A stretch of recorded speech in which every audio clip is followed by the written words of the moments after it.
Hey guys, this is the hike to Santiago Peak via Indian Truck Trail. Now there's a few ways to get to Santiago Peak, also known as Saddleback Mountain.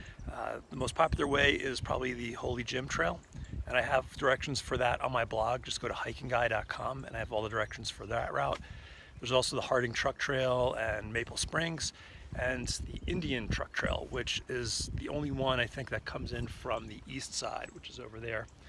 It's a little bit longer, it's about 20 miles round trip, but it's a little more gradual because that climb is spread over the distance. I like it, it's pretty mellow. It doesn't have the crowds that Holy Jim has, and it's pretty scenic. Now, when you get up here, the summit of Santiago Peak is kind of ugly. You have all these towers, but if you can, you know, see past the towers, the views are pretty incredible. Santiago has a ton of prominence, so you can see all of Cleveland National Forest. There's a marine layer, but you can see into Orange County. Over there, you have you have San Jacinto. And then over there, you have the San Gabriel's, San Bernardino's, San Gorgonio. And you can see down into the Inland Empire down there. So, that is Santiago Peak. If you want all of the details, including parking and, you know, very granular stuff, go to HikingGuy.com where I have a whole write-up on this hike. But otherwise, watch the video and I'll show you the turn-by-turn directions. So, have fun. There's plenty of parking. It's not a real popular hiking trail, so you should be fine. You might have some mountain bikers parked here. Basically, you just park and you keep walking up the dirt road. At the beginning of the hike, the dirt road goes past this Korean church retreat, and then goes through some driveways and neighborhood, houses.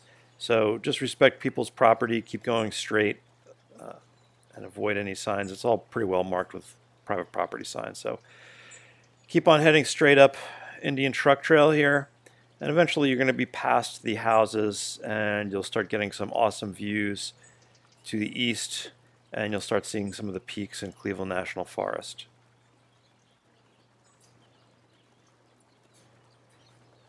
You see it's a pretty wide trail. You just want to keep your eyes open. There are four-wheel drive vehicles on here and some mountain bikes, so keep your eyes open. But when you climb here, don't forget to look backwards at the awesome views. San Jacinto in the back there. It's all pretty straightforward as you go up. Indian Truck Trail winds its way around to the mountains here, but you can see it's really scenic, and it's a pretty mellow hike, and the views are incredible. If you go early, you're going to get a pretty sweet sunrise coming from the east as well. Now, most of this hike is straight up. You're climbing about 5,600 feet, so there's not a lot of rest areas, but it's pretty gradual because you are going on a road. There's Santiago Peak, which you can see around 5 miles in. And also around 5 miles in, you'll see the fauna changes. There's some more taller pines, and it feels a little more like a mountain here as opposed to coastal kind of Inland Empire terrain. Eventually you're going to reach the end of the Indian Truck Trail, and there's a gate here. Might be closed, might be open. And you'll come up to Main Divide. Now, Main Divide is a pretty popular route here. There's going to be a lot of mountain bikers, maybe some cars, so keep your eyes open. Once you come over here too, you're going to be able to see to the west, and here's a marine layer, but if there wasn't a marine layer, you'd be able to see the Pacific from here. So just make the right onto Main Divide and keep on heading straight up. Santiago Peak will be in the distance as you go down Main Divide, teasing you. It never seems to get closer. Just prepare yourself mentally.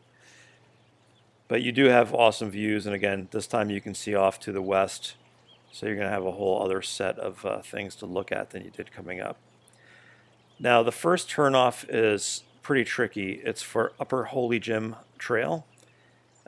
So keep your eyes open. I believe it's around 8.2 miles, so start looking right there, and you can see this trail is dramatically different than the ones you were on before. This is a small kind of trail, and it's fun, it's steep, so just take your time. And again, as you go up here, the views are going to be incredible, so enjoy it. Eventually, Upper Holy Jim trail ends, you're going to come back out on Main Divide. We actually did a little shortcut there.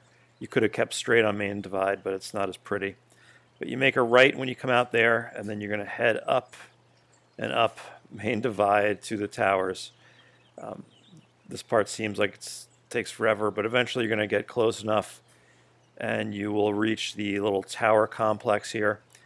You're going to want to stay to the right and head up towards the highest towers, and then kind of go to the other side. And if you go to the website, I have a map of the peak that shows you exactly where to go. But this is where you want to end up, to the other side here, where you'll see these little buildings, and the summit's pretty tucked away behind this building. It's not super impressive. It's pretty underwhelming, but it is cool.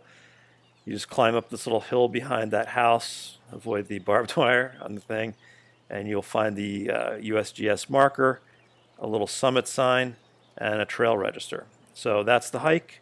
Go to HikingGuy.com for all the details on the hike, and yeah, let me know how you like it. Happy trails.